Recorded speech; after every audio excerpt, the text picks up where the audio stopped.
Hello, everybody. We are at our 19th show. 19th show. Come on, everybody. I think that's pretty cool.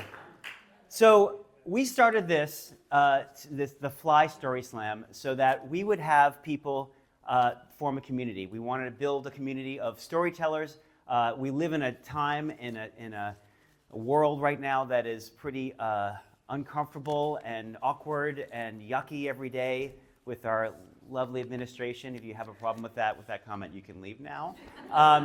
But other than that, the big thing is there's a lot of division in our world right now, and we're trying to make a world where we're together. And I wanted to, so what we do is everybody comes up here and they tell a story, right? We have 8 storytellers tonight. They're going to come up here and tell a story from their lives. These are true stories told without notes, based on a theme. Tonight's theme is brave, okay? And speaking of brave, it takes a lot for people to come up here. There's quite a few people here that this is among their first times coming out here to tell these stories, and it's hard. It's scary to be up here. I'm not scared. I'm used to it. But a lot of people are going to be scared, and that's okay because they have your support, and that's a big thing. I want everybody to just give everybody that comes up here a lot of support. Yes, thank you. So what else?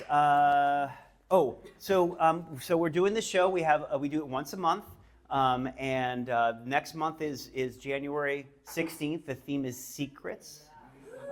So it's a good theme, and if you have a thought for stories, you can see there's my website. You just use your little phone, and you can get on the website, and all the information about how to contact me is on there.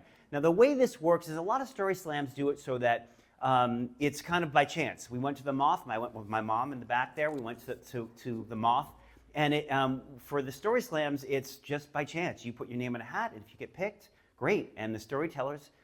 There's some great stories and some not so great stories. Well, we vet everybody. We've talked to every person that's telling a story tonight, and we've worked on their stories to really get a good story for you, because we want to sort of set everyone up for success. So again, even if the story's not the best thing you've ever heard, you're still going to support them, right?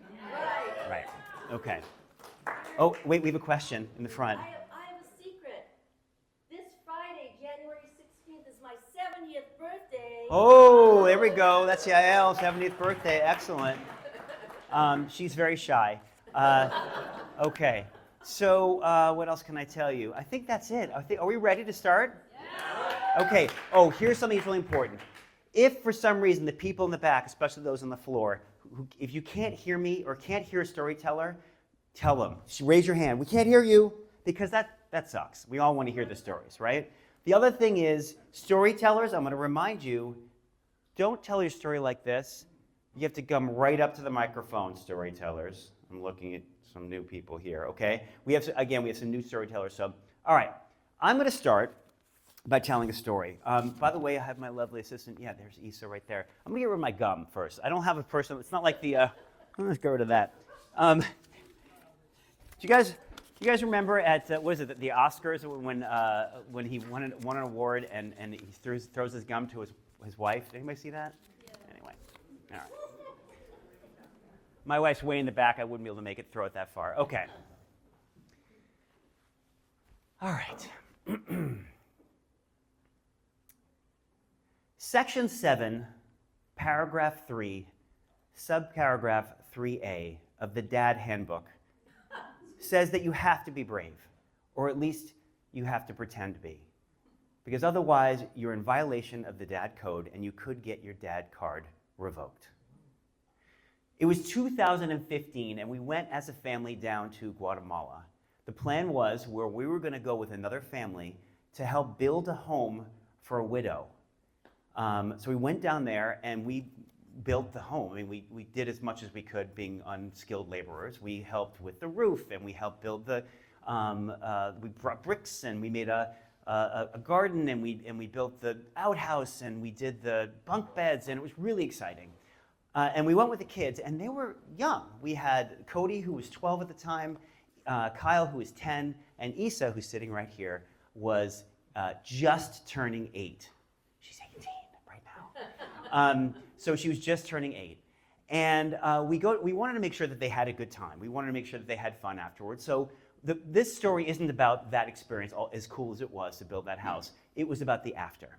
So we went down to a place called, after we built the house, we went down to a place in Guatemala called Lake Titicaca.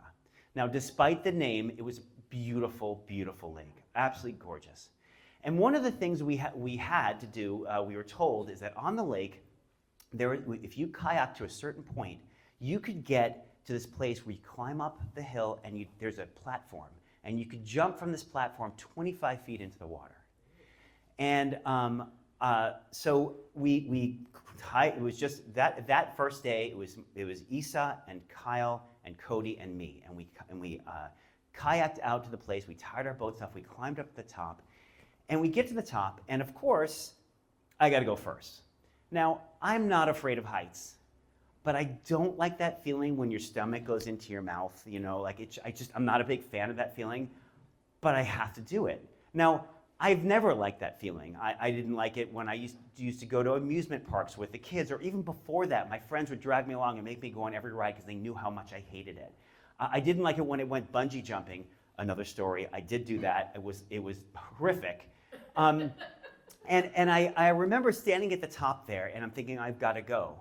And I'm thinking, I don't like this. I don't like it here. I don't like it there. I don't like it with a fox or a box. I don't like it on a boat with a goat. I just don't like it, full stop. But again, I'm the dad. I got to do it. So I jump.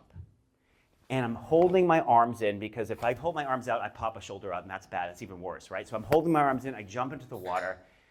And it's one of those things where, again, when you're up that high, it feels really high, and as you're jumping, it's like, why am I not hitting the water yet? Why am I still in the air? I'm still in the air. Okay, splash. Good, I've done it. I'm good, I've done it. And I'm thinking, okay, it's going to take some convincing to get the boys to do it. And all of a sudden, doom, doom, doom, Cody sails off into the air, splash. Kyle, doom, doom, doom, slash, into the air, splash. And then there's Isa. Now, Isa was tiny. She was really, really small for her age. She was a little teeny girl, and this was really, really high up. And she desperately wanted to jump. I mean, there was tears coming down her eyes because she wanted to go so badly, but she could not bring herself to do it. She said, well, maybe if you come up again and help me, Dad. So I climbed back up to the top, and she said, well, okay, you got to go first.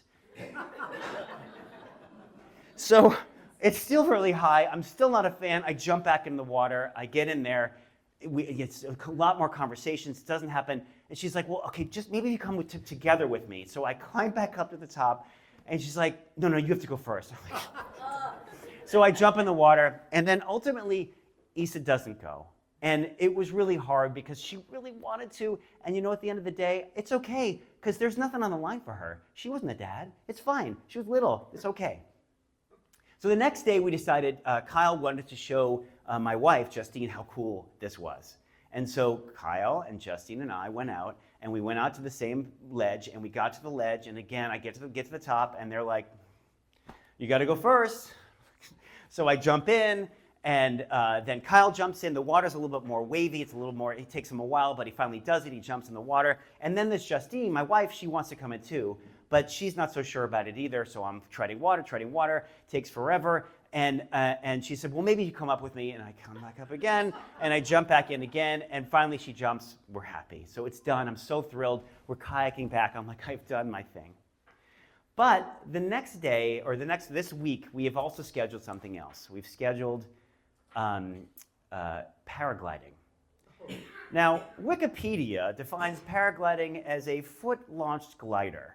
But really what it is, it's like a suicide machine where you are strapped in a chair-like thing, and there's a pilot on their back, and you run off the side of a cliff, and you hope the parachute opens up, and you'll be able to fly off into safety.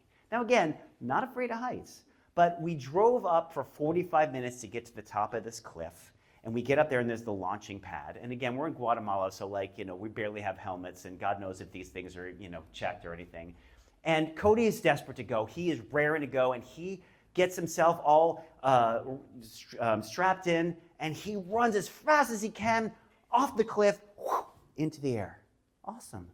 And then Kyle's there, and Kyle is a little more reluctant. He was not thrilled about doing this. But I was like, well, look, we kept talking. Look, like, you don't have to go if you don't want to. And he's like, no, I've got to go.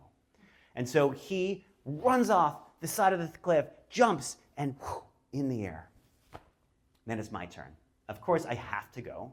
So I am all strapped in. And the guy is telling me, we start running, and the guy's telling me in my ear, run as fast as you can, as fast as you can. And in my head, it's like one of those sort of slow motion experiences where you're like, you're thinking about all the things like a car crash, and I'm thinking to myself, like, what am I doing? Why would I want to jump off this? Why would I want to do, what possessed me from jump off this perfectly good cliff? What's for lunch later? I don't know what's going on. Why am I doing this? And this is translating into my legs. And I'm not going as fast as I should be. In fact, I'm going about half speed. The guy's yelling in my ear, faster, faster. And we get off the side of the cliff, and instead of going up, we go down, and then we go up. And you know what? When we got up in the air, it was actually kind of boring. I mean, it was the jumping off part that was the scary part, but once you're in the air, it's sort of like, you're just like sitting on a swing waiting to land, and we just sort of, went down and we finally landed. And it really wasn't a big deal, but the jumping off part. So since then, the boys have talked about doing parachuting. And I keep saying to myself, like, why would I want to jump off a perfectly good plane? But if they go, I'm going to have to, because the dad card is on the line. Thank you. So I just want to show you a couple things. First of all, Lake Titicaca over here in the corner. It's at Titlan? It's not Titicaca? Oh, Titlan. Okay, I was wrong. You can't really see, but up there is me jumping off. That's me jumping off at the top. There's the three kids at the launch pad. That's me looking really cool, my mustache. And just so you can see how high we were, those arrows pointed to Cody and Kyle. I think Cody was the red one and Kyle was the white one. And then, yeah, that's them up there. Anyway, that's the scariness. All right, cool. So we are going to invite up a new storyteller for us, but not a new storyteller. This thing is in my eyes. I'm just going to move this over a little bit. A new storyteller for the Fly.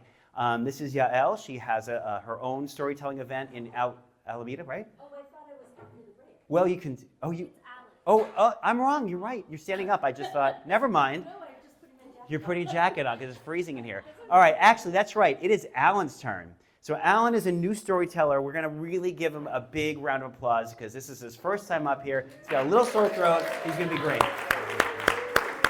Lisa, you flip it. Put that up here for you. All right. Hey. You got this. Alan, everybody. Well, Gary brought up that there was division in this country now. Right to the microphone, my friend. There we go. Gary brought up that there was division in this country now.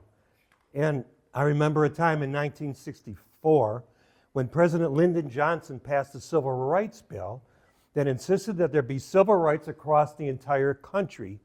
And that made me mad. And it made me mad because I'd be watching TV with my dad, and we could see on TV that down south, cops are hitting black people with the batons when they were just trying to do a basic thing, like get a job or get to a restaurant. And it was wrong. And my family was a basic civil rights family. My dad was a medic in World War II in an otherwise all black troop. And he said that every time you see that cop beating the black guy, he's beating you. And that we're all in this together. So when the opportunity came at my college to hop on a bus with other college kids that they were grabbing, to ride down to Alabama from Detroit down to Alabama and take part in a civil rights march, I thought it was the brave thing to do. And so I hopped on that bus, and that bus drove all night long. Where we kids slept, of course. In the morning, when we got there to this small town in Alabama, the demonstration had just started. And it was a small town, about 850 black people were in the street marching. They were marching up and down, they were singing. And on the side were white people and lawn chairs, kind of have a picnic lunch, they were eating. And as we were marching, they would throw pieces of paper at us or an occasional piece of fruit, and they'd be, making derogatory remarks. And we were walking, and I was with this great crowd. and they were singing songs, and there's nothing like a demonstration with the right music. You know, we shall overcome, and go down, Moses, let my people go. And they sang better than I did, of course, but it was inspiring to be with them on this march, to make things happen, and it was clearly something important. And as we're marching along, and I'm with right next to a black guy about my age, you know, and the other guys are all scattered throughout the crowd. And we're marching down the street, and we're marching, and we're singing. And suddenly the leader up front has a megaphone, and he starts screaming, "Chicks up front, white guys to the side. Chicks up front, white guys to the side." And I said, "Well, what's going on, guy?" And he says, "Oh, chicks, that's white girls. And sisters is black girls. And what's happening is the cops are coming, and they're going to take these batons, and they're going to try and hit those sisters. But if we have white girls up front, well, they don't hit the white girls' chivalry, you know." And I said, "So, like, what's the deal with white guys to the side?" And he goes, "Well, the dogs are coming."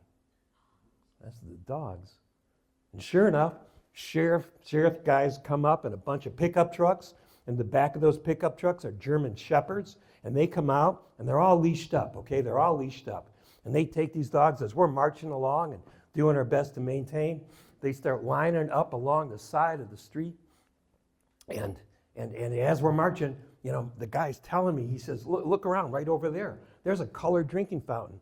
And I saw a drinking fountain. And the spigot comes up and from the same place. But to the left, it had white. And to the right, it had colored.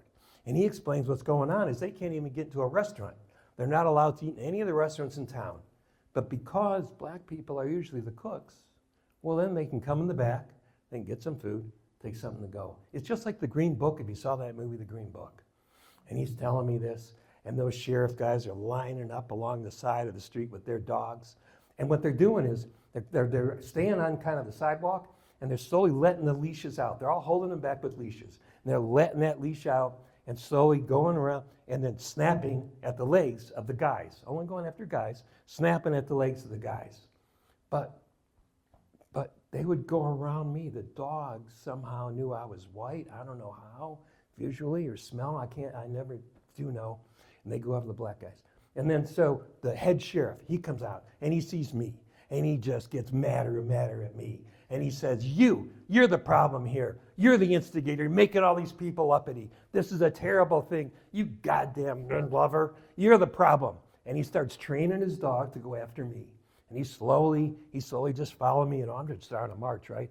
And he slowly lets that dog out, lets that dog leash out, you know, lets it out, kind of go like this, right? I go like this, you know, and then he pulls that dog leash back, and so, you know, I'm kind of an asshole myself. I go back like this, and he lets that thing out, you know, I go back like this, you know, and then he lets it go. And that dog bit me right here on the leg, slashing through my Levi's, and then suddenly all hell broke loose. The dogs were running wild. People are running away from the dogs. Everybody's screaming and shouting and yelling. And us students, what could we do? We just got back onto the bus. It's the only place for us to go. So, you know, I went down there thinking, well, I'm going to be brave, right? But no, these are the brave people. They're the ones who had to go to work the very next day in that same town. And their fight was just beginning. They're the brave ones.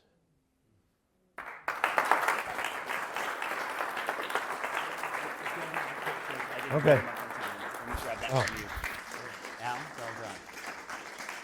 That was Alan, everybody. First time storyteller. That's really great. Well done. That's fantastic. Wow. It's a beautiful story, Alan. Well done. So I asked everybody to write down, and I got like 3, so it's pretty lame, but all right, whatever. I asked you what a time in your life when you were brave.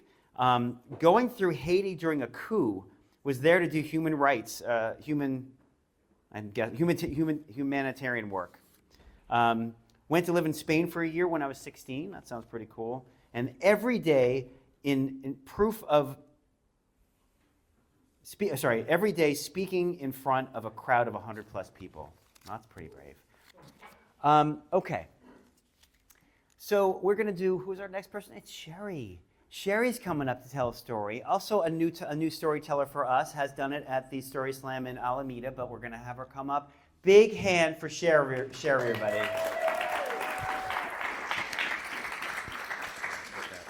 there. What is it? It's just another microphone so the camera can get it. Should I bring this down a minute? Right up to the microphone. I couldn't stand it any longer. I had to get away from this man who treated me with contempt for the last 10 years, who made the same stupid joke every day for those 10 years. I was stuck in Atlanta, unable to support myself, no friends that I could move in with. Then I was invited to move in with a man that I had fallen for during 3 visits to the Bay Area. I thought he was my soulmate. I had my first misgiving when he revealed to me over the phone that he was a cross-dresser. So once I absorbed that shock, he asked me to be his mistress, as in dominatrix. I didn't think that I could respect a man that wanted me to humiliate him. But he told me about his former fiancée, the perfect woman who died of cancer, and how she used to enjoy dressing him in ruffled panties and scolding and spanking him. I felt like I was competing with a ghost. And then I told myself, well, if she could handle it, so can I. So I broke the news that I was leaving. The only moving truck that I could find was this monster, way too big for my needs, poorly balanced and difficult to drive. The vibrations caused the passenger side mirror to keep turning outwards, so that I had to stop every couple of hours, get out, and adjust it by hand. My ex had asked me for one favor, that I would spend the first night with his mother in Alabama. He asked me to bring her takeout food so she wouldn't make a fuss over cooking. Now, a normal person would have parked this behemoth of a truck and walked inside to order.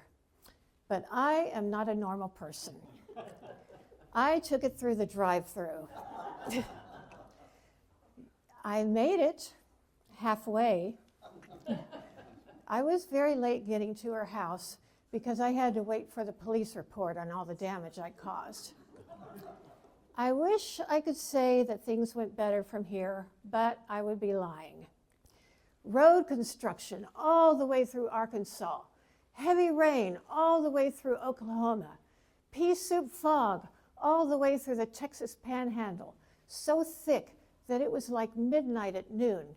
When I didn't have car headlights to follow, I had to open my door lines on the road and drive like this.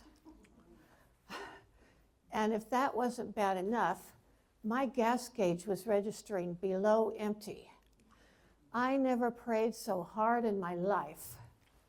Eventually, I saw a glowing ball in the sky with the word Gulf emblazoned on it. Thank you, Lord. I pulled in only to discover they were closed. So, in despair, I trudged on.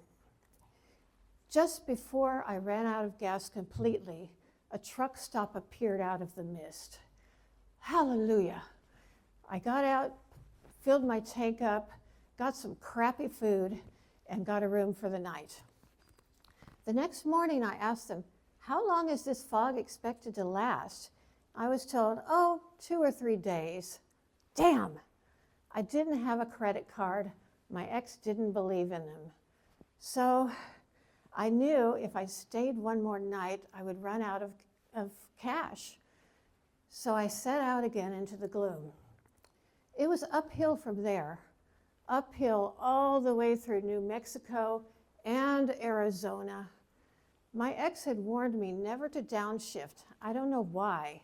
So my truck was straining and groaning the entire way.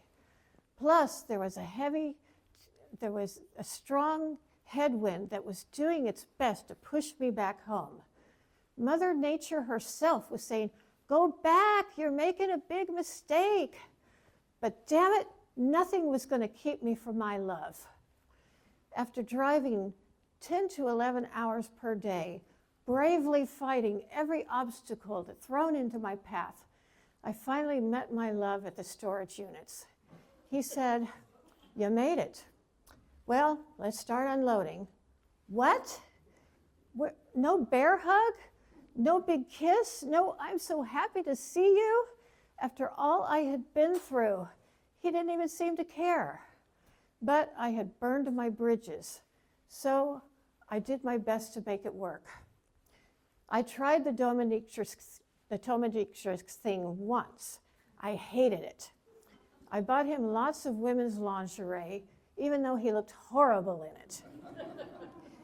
During our 3rd year together, he had a heart attack, and he never touched me again.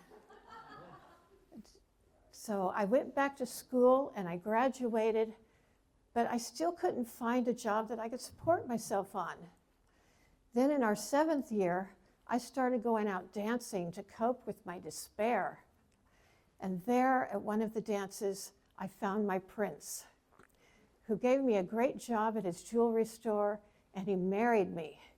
And every day for the past 16 years, he has told me how much he loves and appreciates me.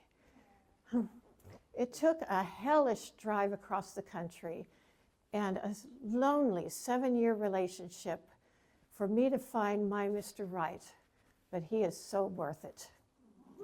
Thank you.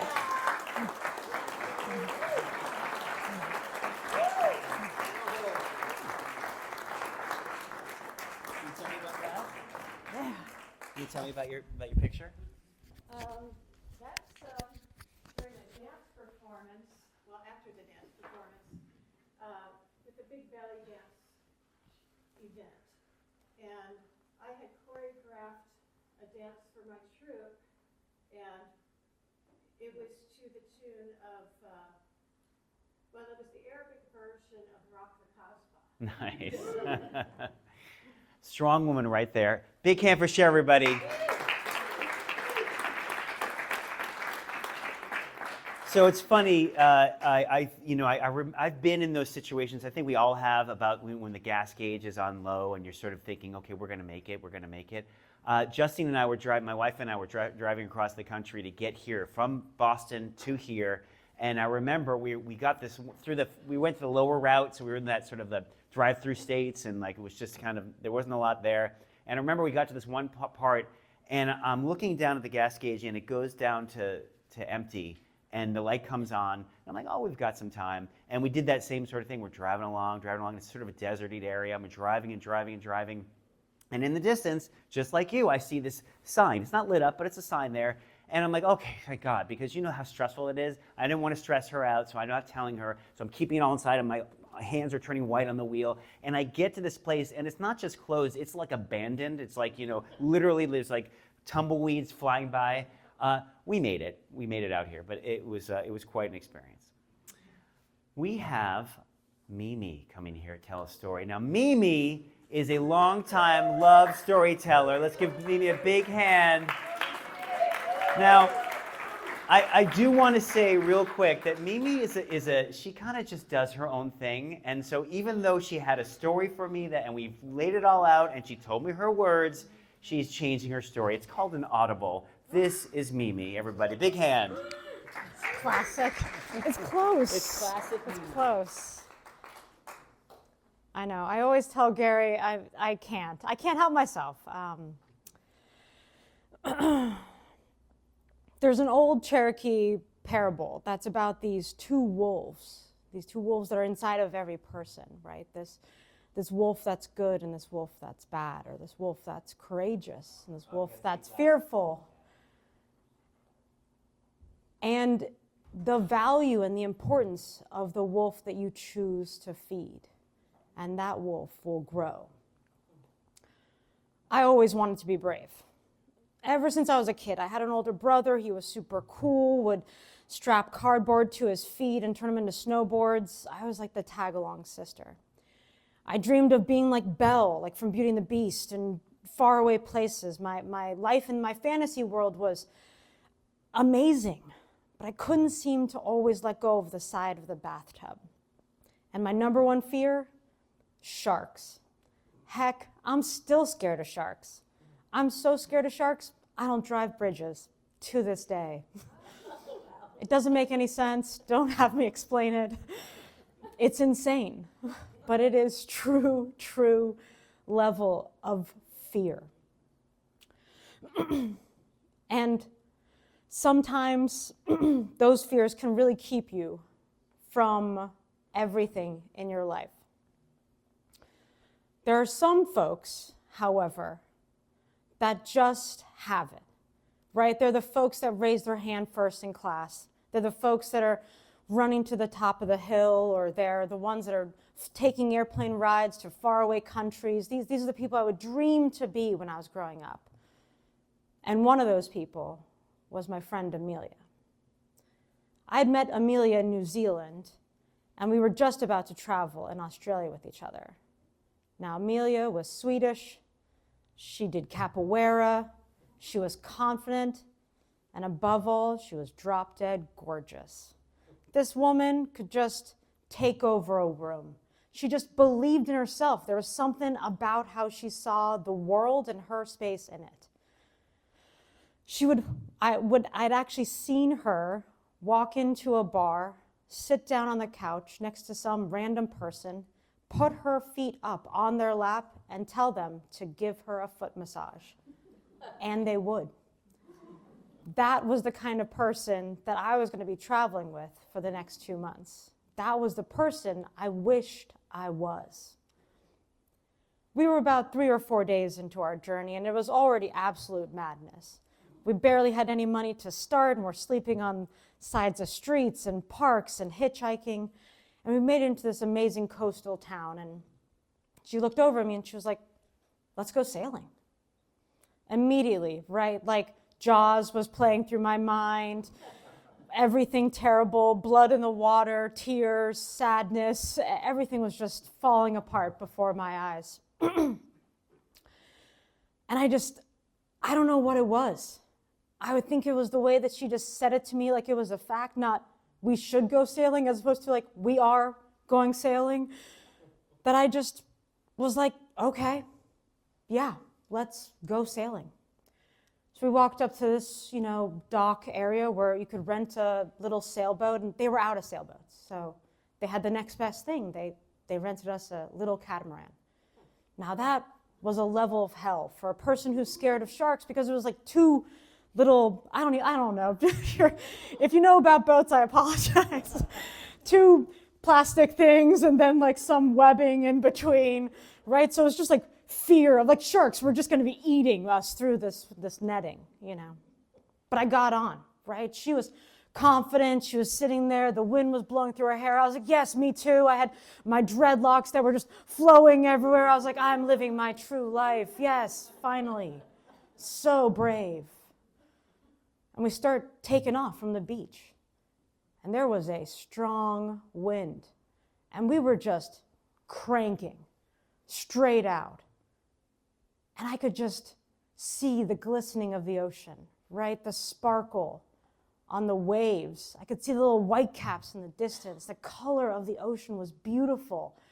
I was just mesmerized by the experience, the smell of the salt water. I could just see like the palm trees along the beaches, and I was just falling in love with the experience. Well, that wasn't until Amelia said she didn't know how to sail.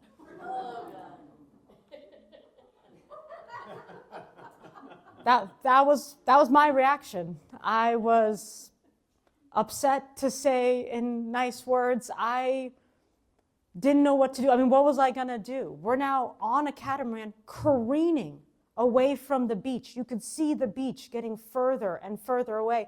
And the images in my mind of the sharks were getting larger and larger. I had just come from New Zealand, and I don't think they have dangerous animals there. I think the most dangerous animal is a sheep. And now Australia was just full of them. And I knew there were tons of sharks in that water, and I could just tell they were looking at us. These weak girls with dreadlocks heading off into their den, into their lair. So she starts pulling rope things and moving things around, and she's laughing while she's doing it. She's having a great time. I'm beside myself. I'm terrified. I'm silent, I'm aghast, my skin, you know that discomfort, that true fear that's inside of you, that is now spilling out into the outside of you. So you're kind of making this like almost throw up face. There's just too much concern. And slowly she pulls enough ropes and things start slowly turning around and, going sideways and zigzagging this way and zigzagging that way and zigzagging this way and zigzagging that way. And slowly but surely, we're actually making our way back. We're making our way back. The relief, the sigh, right, that kind of came over me. She had a great time the entire time, but I finally felt free of a potential death and doom out there in the pit of sharks that were just waiting for us. And as we finally pulled the catamaran back up to the dock, I realized some important things, right?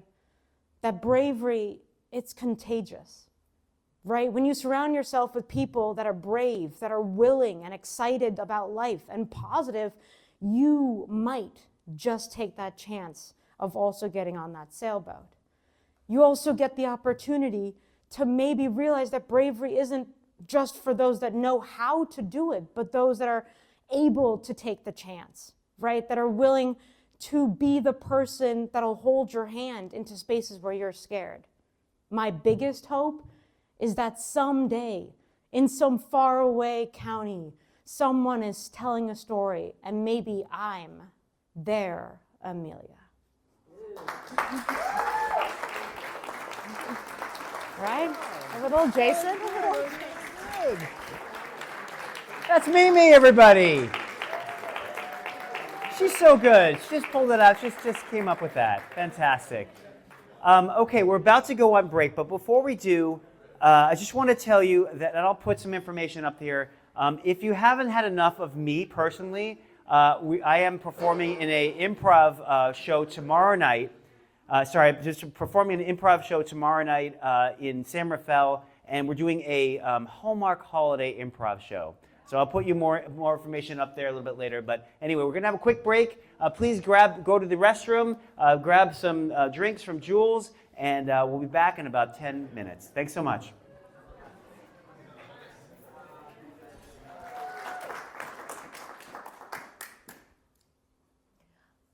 I am a born dancer.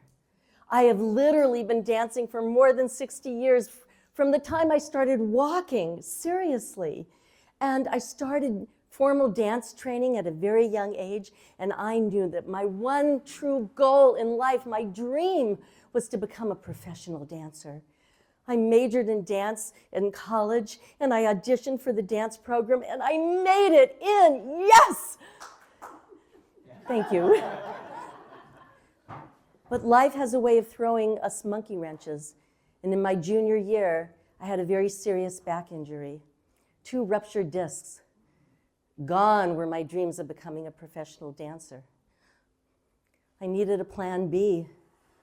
Fortunately, after a couple of back surgeries and a lot of physical therapy, I discovered that I could still dance recreationally. I just couldn't really make a living as a professional dancer. And I couldn't do the Martha Graham groveling on the floor stuff anymore. But I decided I was going to learn as many different types of dancing as I could and do as much as I could for fun. And in my late 30s, I was living in the Washington, D.C. area, and I went to a summer dance camp in West Virginia. And I fell deeply in love.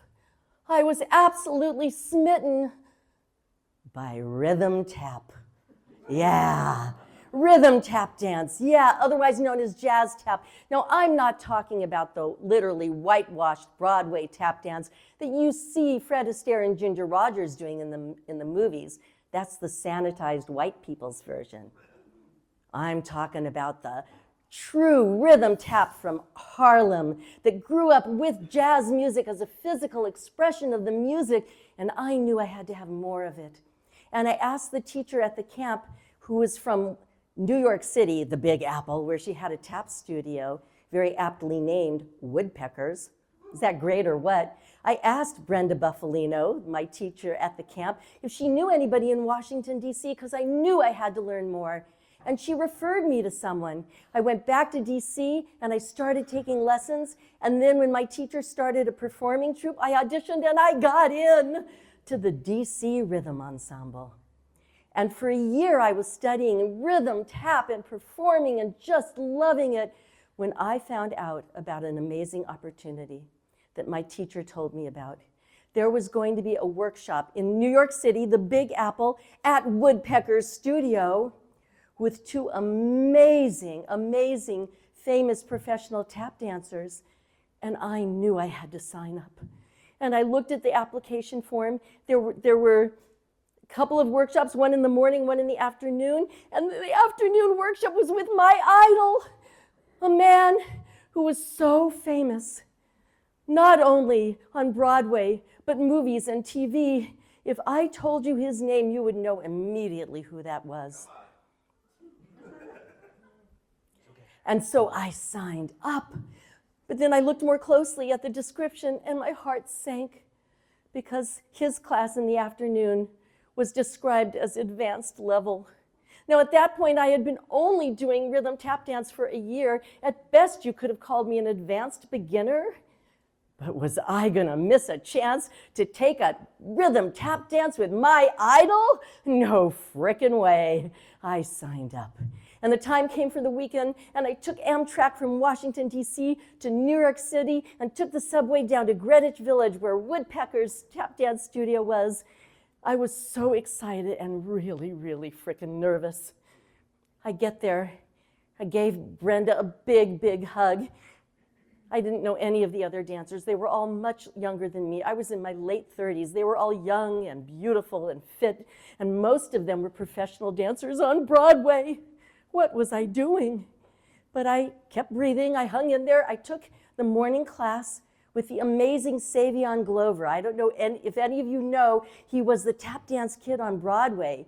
And that class was labeled intermediate level. It was challenging for me, little old advanced beginner, but I hung in there and I did it and felt okay. And then it was the lunch break and a bunch of the dancers went out to lunch together. And I didn't know anyone there, but they were very kind. They allowed me to go with them to lunch. And I asked those experienced professional Broadway dancers about the afternoon workshop with this famous icon. And I said, tell me, what's it like? And they said, well, it's amazing. The first hour, he makes up a routine. He doesn't plan in advance. He's making it up in the moment. You can tell because he keeps changing it. And you just do your best to follow along. And I went, okay. All right, I'll try. And they said, and the best part, the second half, he has us all sit in a circle and he puts on a piece of music and you get up one at a time and solo. What? Solo? Oh my God, oh my God. All the blood went out of my face. They saw that I was white as a ghost and they said, don't worry, it's optional.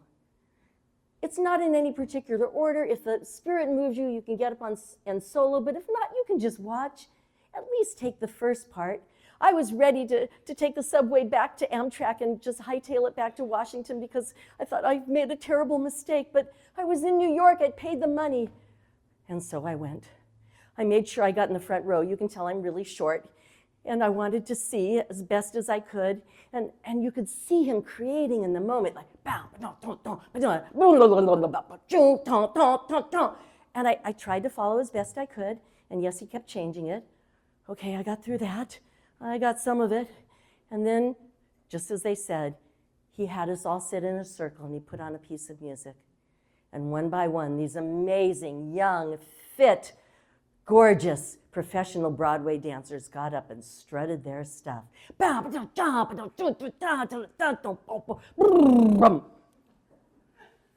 I noticed something interesting.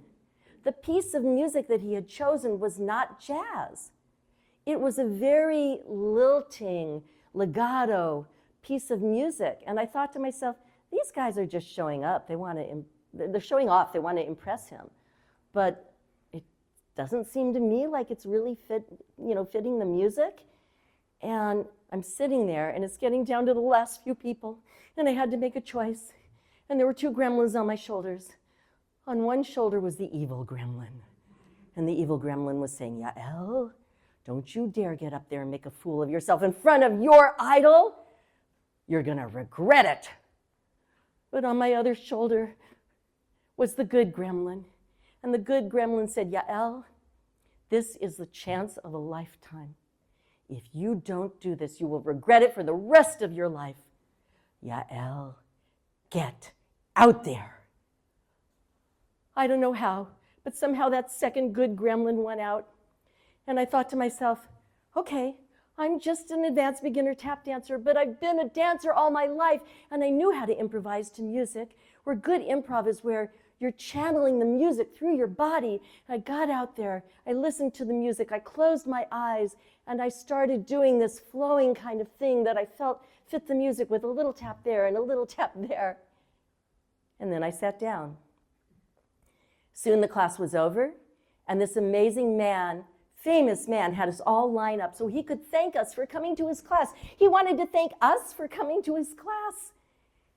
And I had my tap shoe that I had taken off. I wanted him to sign the sole. It means you can never resole your shoes.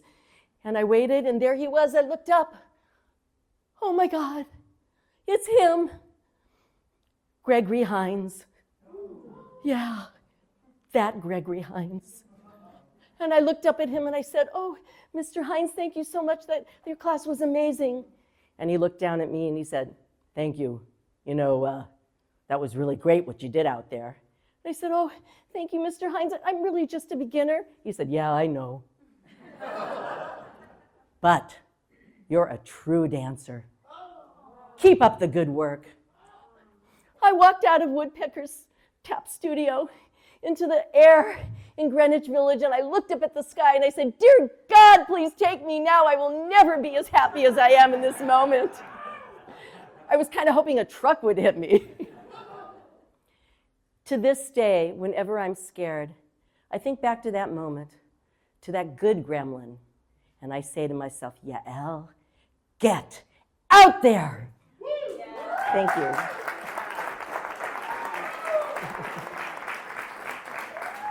Can we make announcements now? You want to do it now?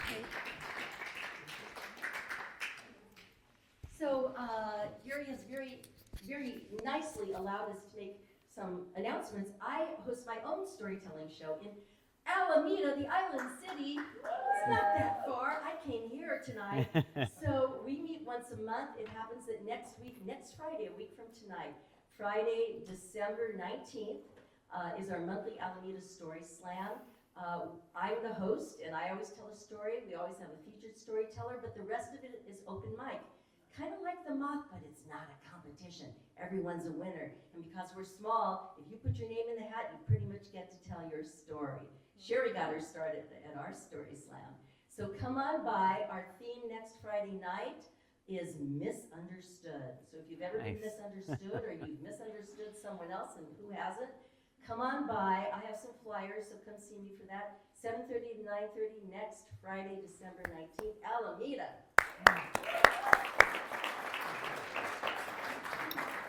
Very nice. Yes, we actually did misunderstood as one of our themes. Yeah, there we go. It's funny that the story you told kind of reminded me of a situation that I had with my daughter, Gary Rudman, right here in the front. It was funny because when you talk about how these dancers would go out there and they think that they would just do their thing and they're just going to show off, they're not going to actually go with the theme of what he's asking. Issa was at a Shakespeare tournament. She had won the regionals, and she got an opportunity to go to New York City to perform at Lincoln Center, and she was there. And it's funny because there was how many kids were it? Like 20, 40 something? So many. All right, so let's say 40 people up there to do their performances, and it was to perform a monologue and a sonnet from Shakespeare. And all these kids, they were wonderful, but there was a lot of yelling, because if you want to express emotion, you've got to yell. And we had talked a lot about how we wanted to make sure that it felt authentic and it felt real. And so my daughter won. So I'm just going to say, there we go. Yeah. All right. So while I'm here and talking to you, we're going to have our drawing now to see who wins the T-shirt. So I need my lovely assistant.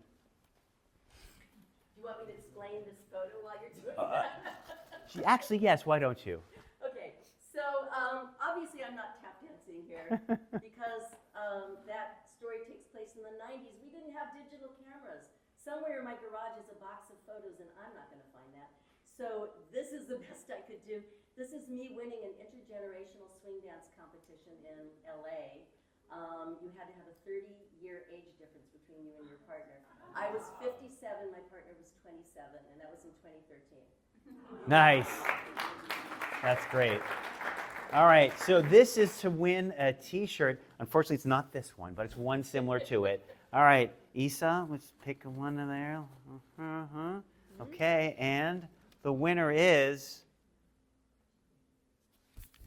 Wrong thing. Ski intermediate slopes. Okay, try that again. Okay, one more.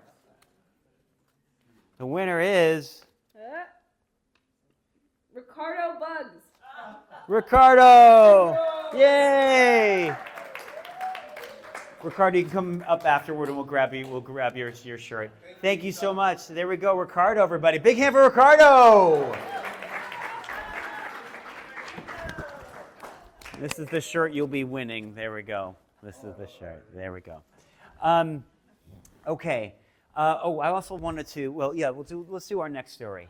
So who do we have next? We have Colleen. Colleen is a new storyteller for us, but I'm sure she's going to be fantastic. Everybody, big hand for Colleen, everybody. Put that somewhere. Right there. There you go. Right. All right, my story. Right into the mic. Thank you. My story is about how a sweepstakes, the goddess Athena, and my first love changed my life. I'm in my early 20s, living in Huntington Beach with my fiance. We've been busy planning our wedding. Everything is set. Contracts signed, deposits, venues, menus. We've asked our bridal party. And the only piece of the puzzle left are the invitations. They're printed and on our dining room table, ready to be sent out. But we have 2 events on our calendar before that. I was going on an international trip with my sister. My fiance was going on a camping trip with his brothers. My trip came first. And the reason I was going on this trip was because my grandmother, who we called KG, was a contester. And I mean a contester. She subscribed to contest newsletter. I have a photo album this thick with all of her winnings. The family used to say she'd won everything but the kitchen sink, and then she won the kitchen sink. So she had searched high and low for a sweepstakes for her to enter, and she found an all-expense trip for 2 for a week in Athens, Greece. And she entered my name 542 times. Oh my God. With the deal that if I won, I had to bring my sister. And so we were heading off to Athens. So our flight left LAX with a layover in JFK. Coincidentally, my uncle was coming back from Athens, and he was arriving at the very same time. And before text messaging and Find My Phone and Flight Tracker 24, we somehow managed to meet at the cafe at the international airport. My uncle was one of my favorite people, and I was so happy to see him. And he told us all about his travels, and he said, at one point, he brought us in close, and he said, "Girls, I have to tell you something. When my plane was on the tarmac and we were just about to leave Athens, I communicated with the goddess Athena, and I said, 'Athena, my nieces are coming to your city, and I want you to protect them and keep them safe.'" Well, this was an eye roll moment for me. But I love my uncle. He was very sincere and passionate, and I knew it was coming from a place of love. So I just smiled and thanked him. And besides, who wouldn't want the goddess of war, wisdom, courage, and crafts to look after you? So we land in Athens, and soon enough, we're at the Parthenon, and within 10 minutes, 2 young Greek men are hitting on us, Nikos and Psyche. And if I tell you they showed us an amazing time, would be an understatement. They took us places only locals would know about, and we had a lovely time with them. The few times that we left them, it was a disaster. Either the weather or the bus broke down or the flights weren't right. Some disaster would happen. And by the end of the week, my sister and I laughed and said, clearly Athena had heard Uncle Davy because she sent Nico and Psyche's to keep us safe while we were in Athens. So as we're leaving, I feel turmoil because over the course of that week, I developed a crush on Psyche, which is not what you want to do 3 months before you get married. So I flew home with a heavy heart and in distress. I get back to Huntington Beach, and soon enough, my fiance is taking his camping trip with his brother. So I'm going to be solo for a week, which is a good thing because I need to finish making my wedding dress and the 3 bridesmaids' dresses. So I'm sewing, stitching, pondering, ruminating, and really in a state of distress because there was nothing wrong with my fiance. I just wasn't sure if this was the right guy or if I should be getting married to him in a couple months. I'm sewing, and one night, my first love pops in my head, and I have this overwhelming desire to call him. I remembered his parents' phone number from high school, and within a couple minutes, his mother had connected us. And his name was Scott. I told Scott my situation. He said, Colleen, we have got to meet tonight. So this is all true, okay? So I get in my car, I head up PCH, we meet at a diner, it's 11:30 at night, and we catch up. I hadn't seen him in maybe 4 years. And at a certain point, he reaches over and he grabs my hands and he says, Colleen, you cannot marry him. Do not get married. I am still in love with you. I am getting my life together. I have signed up for junior college courses, and I am no longer doing drugs. I didn't expect that laugh. So my heart sank because I wasn't there to rekindle things with Scott. I was there because I thought if I could talk to the person that I loved first, who loved me back, then maybe I would have some understanding and some perspective. It was like he was a touchstone for me. My fiance comes back a couple days later from his camping trip. The next morning, the phone rings early in the morning. It startles us awake. I pick up the phone, and it's Scott's mother. And she said, Colleen, Scotty died last night of a drug overdose on the beach under Bluff Park. We're all gathering at the house if you want to come.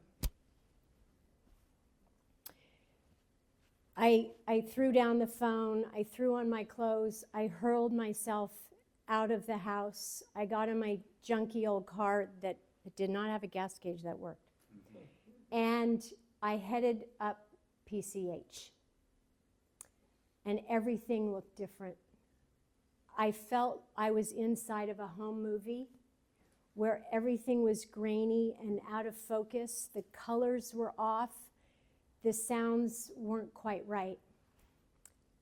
About a week later, I spoke at his funeral. And my shock and my grief slowly morphed into a sense of agency. Scott had made his last choice. He had no more chances, but I still did. And even though I knew it would upset my family and friends, I changed my whole world. I called off the wedding, I took off my ring, and I moved out. That was 40 years ago. And I can't tell you the date of the wedding. I can't tell you the venue. I could not put the pieces of the story together back then. But there is one thing I would like to do tonight that I didn't do back then. And I would like to express gratitude. So, thank you, Uncle Davy. Thank you, Athena. Thank you, Scott. And Grandma KG, thank you 542 times.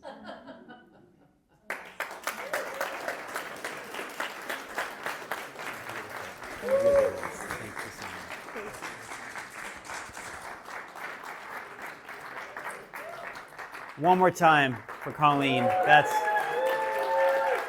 beautiful story. Really beautiful story. Wow. And that's So that's when we left Nico and Psyche and we went to Delphi and the bus broke down and it rained and we were miserable. fantastic story. I just wanted to, I love this one. Someone wrote this down. Has anybody seen the movie Breaking Away? Yeah. Okay, I love that movie. I love that movie. This person, I bravely jumped off a 70-foot perch into a water-filled rock quarry, as seen in the movie Breaking Away. I still regret it. Oh. I want to hear that story sometime. That was you, right? Yeah. You still regret it? What happened? I landed poorly. Oh. Yeah, and you pretty much need to go and Straight. Straight, and it can't be like leaning back. No, that's like a bad belly flop times 20,000. Ouch. Okay. Wow. Okay, so we have our next storyteller, which is Rich. Let's give it up for Rich, everybody.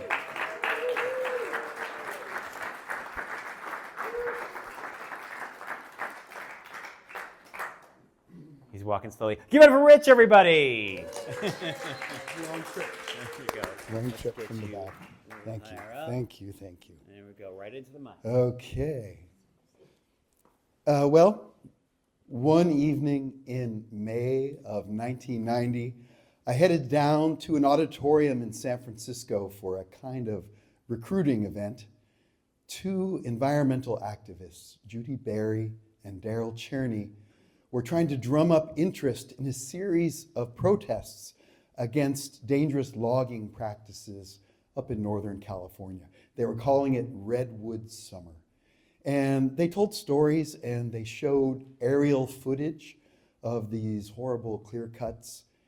And then with Judy on fiddle and Daryl on guitar, they'd move into some bluegrass tunes and play these old civil rights songs.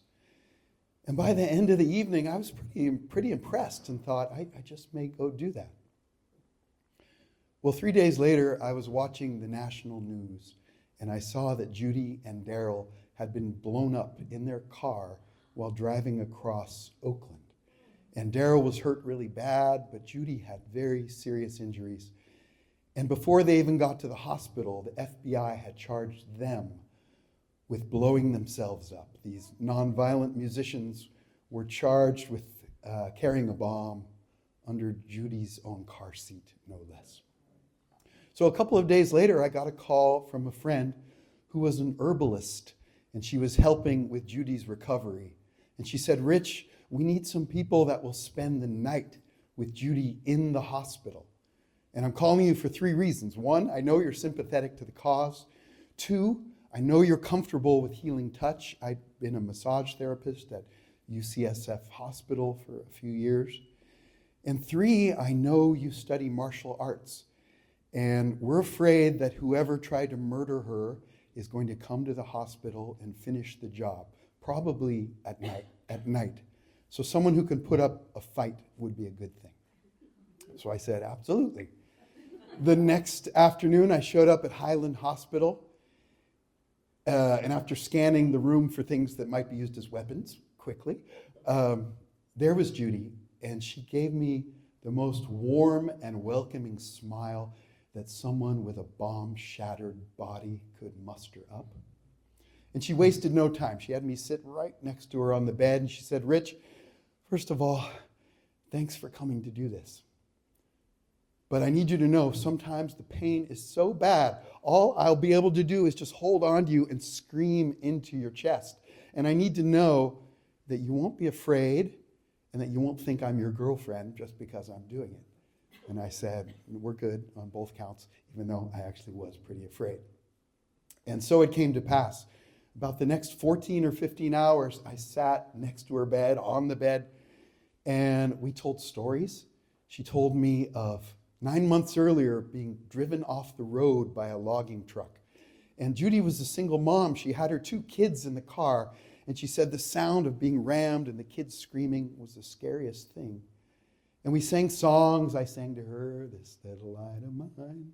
And she sang, May the circle be unbroken. But then sometimes it got really bad. In the middle of the night, the pain came.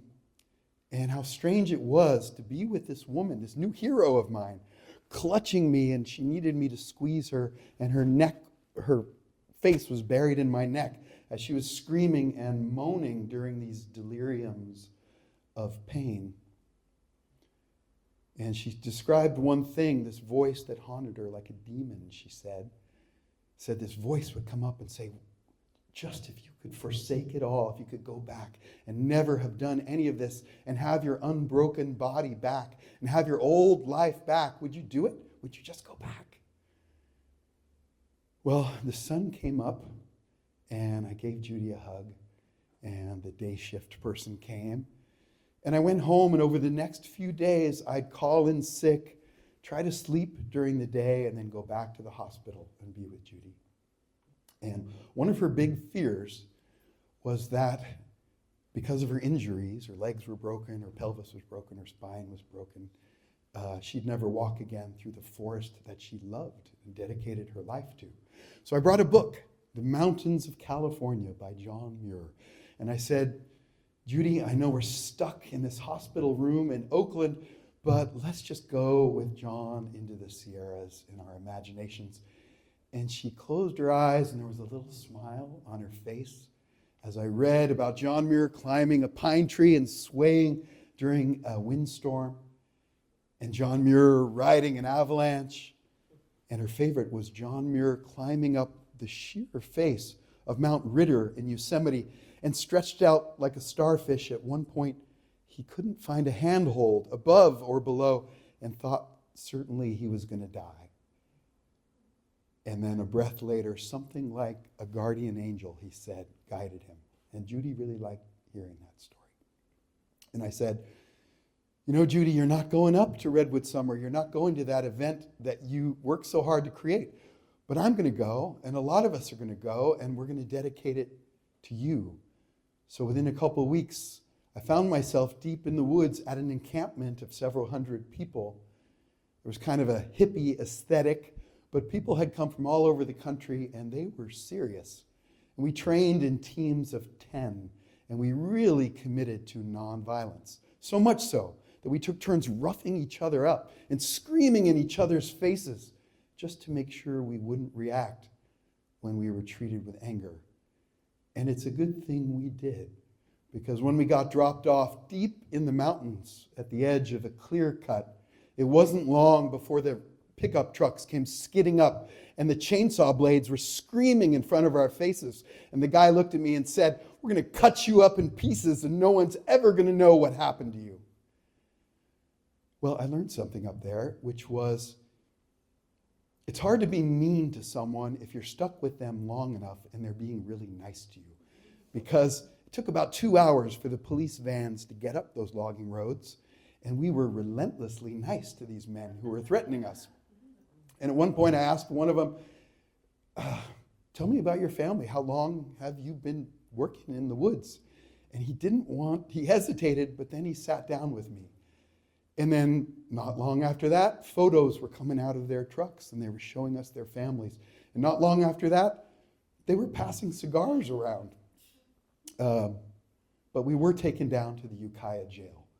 And we said, there were 10 of us in our team, and we refused to identify ourselves. And the sheriff said, well then, we're going to hold you here indefinitely. And we said, okay. And we were all John Doe. I was John Doe number 9. And they kept us all in one cell that we called the John Doe condo.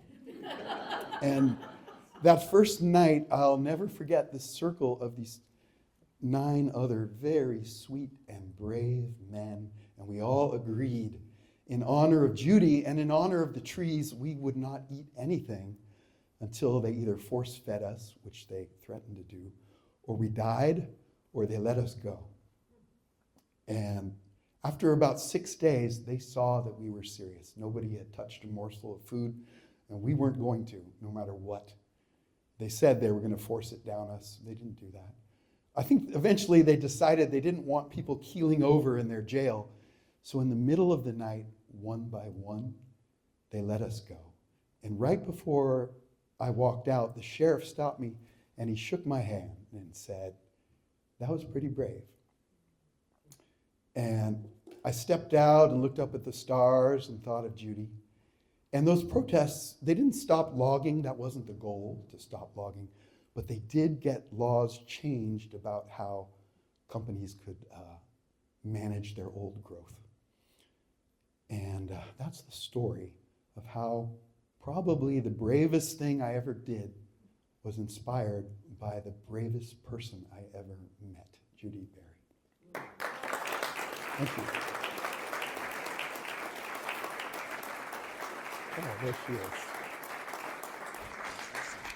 By the way, Judy, who's up there, she lived until 1997. She died of breast cancer and had injuries the whole time. But in 2002, 5 years too late, a federal grand jury awarded $4.4 million to her estate and said that the FBI had lied and whoever did set the bomb was still out there. But anyway, there was kind of justice in the end. A little too late, but. Nice. Thank you. All right, that's Rich, everybody. Big hand for Rich. Rich.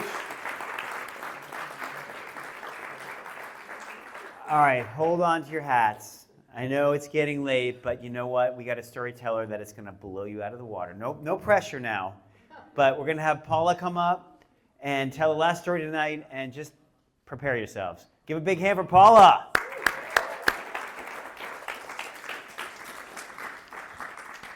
No pressure. No pressure. There you go. I love dogs, and my daughter brought home a dog that she rescued from Bakersfield. I don't know what it is about Bakersfield, but it seems to be the home of where all the rescue dogs seem to come from. He was a 6-month-old Yorkie, and she needed to find a job. So during the day, she would leave the dog with me. And it was fine because I had 2 other dogs. So it was like, well, what's one more? You know, it's just more poop you have to pick up. You have to feed them and walk them and maybe throw a ball or 2. So I'm caring for this little dog. And I'm not a little dog person. I never really liked little dogs. They always seemed to be annoying. They were yappy and just, I like big dogs. So I've got this little dog, and we're going about our day, and he starts kind of humping. Dogs hump, right? And typically when a dog humps, you distract it or deter it, get it to do something else. But I just kind of wanted to see what would happen. So I just let him kind of go, and he's kind of going, and he's going, and then all of a sudden he goes, and he starts crying, and the other dogs kind of, their ears perk up, and they're like, something's wrong.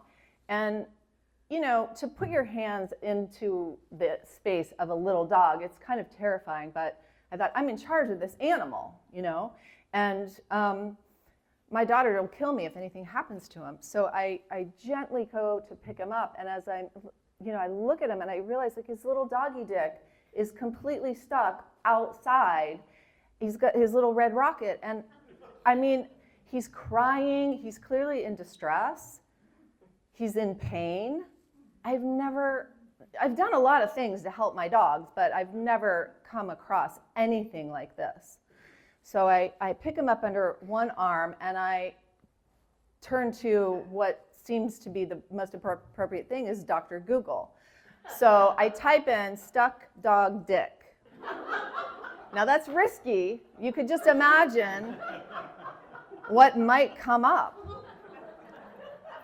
But there is a condition that happens. It's called paraphenosis. And it's a condition when the penis of a dog, and actually it happens in other animals and even men, gets stuck outside of the foreskin. So I thought, oh my God, I didn't sign up for this. Also, he had just had $2,000 worth of dental work that I paid for because my daughter doesn't have a job. So the last thing I was going to do was take this goddamn dog to the vet. So I figured I'm kind of MacGyvery. I will solve this problem myself. So underneath it, it says home remedies, manual manipulation. I had to give that little Yorkie his first hand job. Now, I had just had an order of coconut oil, my favorite lubricant, delivered from Amazon, but it was still in the box. So time is of the essence, by the way, because it also says seek emergency care right away because it could get necrosis and like dead tissue. It's like, now I'm going to have a dead dog dick on my hands, and she's going to be home soon after a job interview, and the other dogs there are whining and crying. So I pick him up, I go to my area where all the Amazon boxes are, I grab a pair of scissors, I open up the box, I pull out the bottle, which is also wrapped in plastic, I take that off, and then the little thing, the cap you take off, and then there's another piece of plastic, so you pull that off, and like time is of the essence. Oh, so I take a few pumps of oil, and I, ever so lovingly, ever so gently, massage his penis back to life and back inside his foreskin. And we locked eyes. I'm not gonna lie. I'm not gonna lie. Now, I'd been recently divorced, and I swore to God I was never gonna touch another dick. So, I mean, I think the other two dogs are like, when's my turn? I don't know if this could be like an OnlyFans thing. I was telling a friend about this. She goes, oh, I think you could probably do something with this, you know? And I used to tell my kids, you know, when they were younger, just like, do something every day that just scares you a little bit, you know? And later in the week or sometime later, my daughter's home and she's upstairs and she's like, Mom! I'm like, what is it? She goes, his dick is stuck again. And so I will say it wasn't the last time. And I think it was probably one of the bravest, stupidest things I've ever done, but I saved myself probably about $2,000, so thank you. Oh yeah, little Baxter.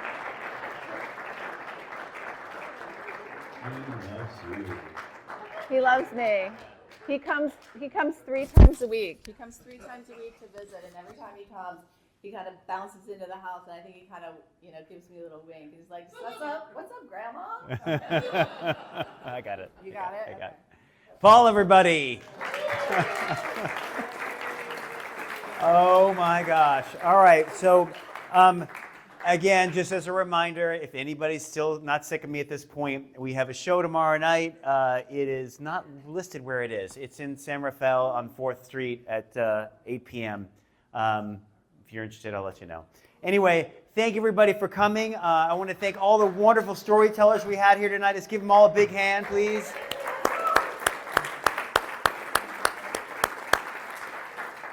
And then I would love to have all the storytellers come up here for our photo. And then everyone else, thank you so much for coming. Have a great night. Please come back for our 20th show in January. Happy New Year, everybody. Thank you.